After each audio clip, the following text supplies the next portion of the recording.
what is the EU referendum about? Well, what we're going to have is, according to the government's current plans, by the end of 2017, we'll have a referendum to see whether Britain will remain as a member of the EU. We've actually seen the House of Lords vote to allow 16 and 17-year-olds to vote in that referendum.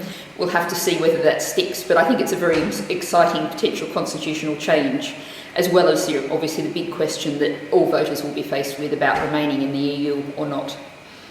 Great, and why is it important? Well, I think that the Green Party and I believe that remaining in the EU is important. We've got collective problems that we all face. Climate change is one of the obvious ones, but issues like air pollution that's affecting all of our lives, those issues we actually need to tackle. They're joint problems that affect all of us across Europe. We should tackle them together. And one of the other things, of course, being a member of the EU is that gives us free movement of people in the EU.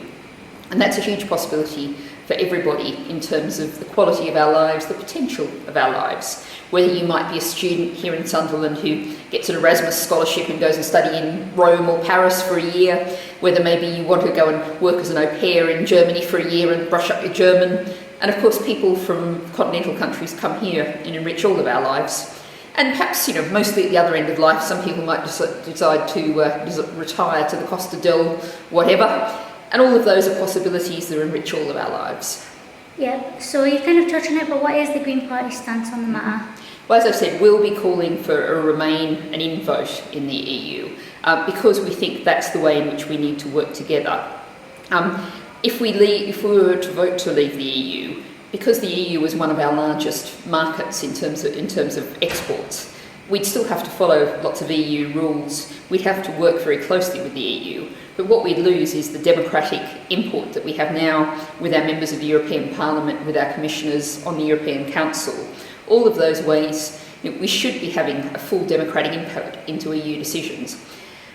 With David Cameron having a tendency to do diplomacy by threatening to grab his bat and ball and go home, sometimes perhaps we're not all getting the kind of input that we should have, and we need lots of reform in the EU, much more democracy in the EU. But if we stay in, we can work to reform it, which is what we want to do with the Green Party.